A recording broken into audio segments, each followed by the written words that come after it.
And those are some of the headlines. This is Democracy Now!, democracynow.org, The War and Peace Report. I'm Amy Goodman.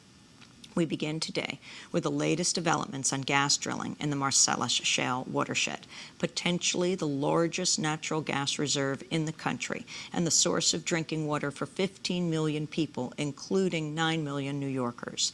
On Monday, an environmental research group released government data revealing New York State regulation of natural gas wells has been, quote, woefully insufficient for decades.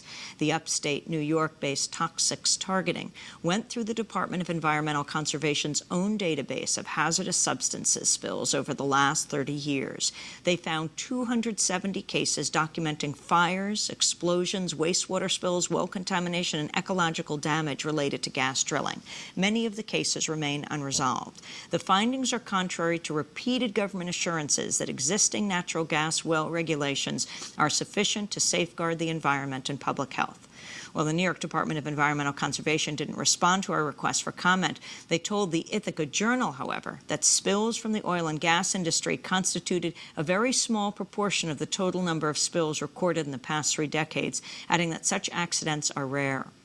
For more on this, I'm joined here in our Firehouse studio by Walter Hang, the president of Toxics Targeting. Welcome to Democracy Now! Thank you for inviting me. Now, for a national audience, let alone a New York audience, I think most people have never heard of what Marcellus Shale is. It's right. It's this giant rock formation, very deep underground. It's about a mile deep, and it stretches from just north of Syracuse, New York, all the way to Tennessee. This is very thick, impermeable rock, but it's got gas inside these tiny little pores. So up until now, there really hasn't been any effective way to get the gas out of the rock because it's so deep and because it's so impermeable. But now there's a new technology. It's called slick water hydrofracking, and it involves horizontal drilling. So they drill down, and then they drill through the rock layer, and then they force incredibly highly pressurized water that's got a lot of additives. And this fractures the rock. This then lets the gas out, and then they retrieve it. Unfortunately, it requires tremendous amounts of water, and it's incredibly polluting. So the water that comes out of the ground has toxic chemicals, petroleum compounds, and it's actually radioactive. So up until... Wait. It's actually radioactive. What do you mean?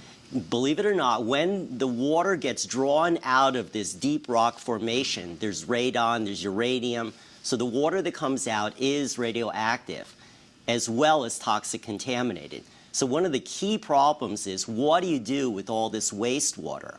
And that's the issue that we investigated.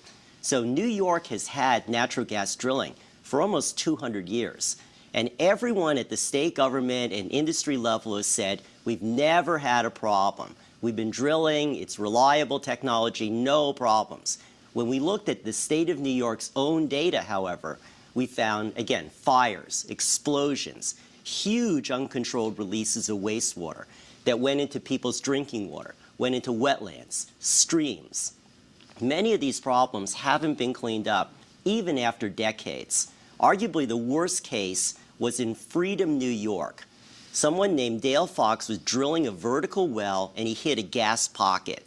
The natural gas was incredibly pressurized. It came blasting out of this 2,000-foot deep hole. It picked up petroleum on the way up. It shot out of the hole. The wind blew this incredibly flammable, explosive mixture onto the drill rig. They had to shut off the drill rig. Then they couldn't kill the well. They couldn't stop the gas from exploding out of the well. It got in a rock fracture, and in a matter of minutes, it went 8,000 feet. It contaminated 12 homes that were evacuated. It polluted drinking water wells. It polluted drainage ditches, ponds, and it came up in this farmer's barn where his dairy herd was. Believe it or not, more than 10 years after that release, the water's still undrinkable. And in the New York City reservoir system, the only protection would be that you can't drill a well within 300 feet, compared to this problem, which went 8,000 feet. So these regulations that have been proposed by the governor, David Paterson, are totally inadequate. And again, they're based on this false assumption that the existing regulations are adequate And that's how come I've written to him to say, withdraw this proposal, look at the problems that your own Department of Environmental Conservation has documented, and come back when you have something that's actually going to assure that this drilling can be done safely and without harming public health.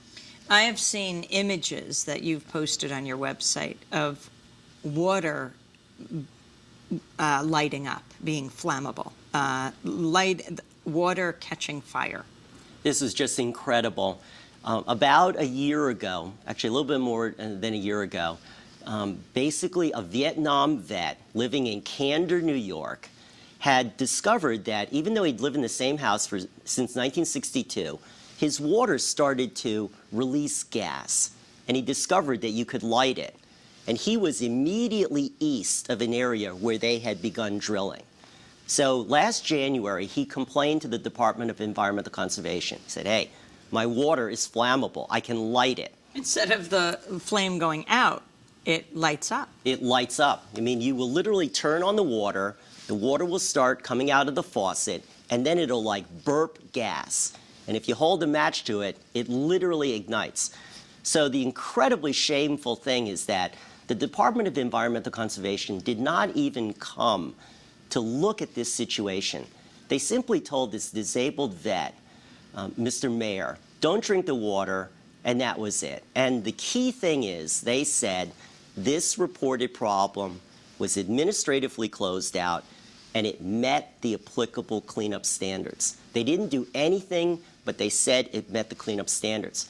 There are hundreds of similar kinds of problems where the Division of Mineral Resources in the state of New York has said, yep, that problem is taken care of, even though it appears that they did inadequate cleanup.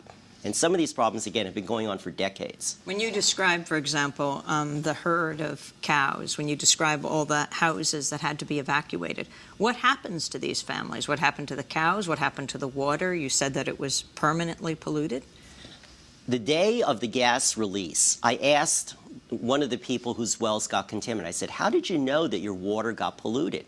He said it turned black. In other words, when the gas went through this rock fracture and came up this person's well, it just blasted out the pollution in the water. You could see it was oily, it had all kinds of contamination. And he has never been able to drink it. So eventually the gas petered out. They hit the gas pocket, the gas was released, it came up in the ground, it was just jetting out all over this area through this fractured rock. Eventually the gas was released, but the residual pollution has never been cleaned up. And that's the problem. All over New York, there are these problems where oil has been spilled, gas is released in uncontrolled fashion, and the State Department of Environmental Conservation has simply failed to clean up these problems, and that's how come we should not go forward with Marcellus gas, horizontal, high-volume fracking until we have an adequate regulatory program. Who benefits from it? The benefit, if we do it well, is that the natural resources will be protected, communities will be protected, people's drinking water won't be impacted. Notably, the people in the city of New York who drink water from the Catskills, there are these huge reservoirs that are above the Marcellus Shale. If we don't do it well, then many of the biggest companies in the planet are going to save money. Chesapeake, Fortuna, Talisman, Hess. These are giant corporations. They are chomping at the bit to come to New York and to drill for this giant reserve of gas. The largest possibly in the country? That's right. The problem is it is very difficult to get out of this deep rock formation. Usually if you drill into a gas pocket, the gas just comes right back up.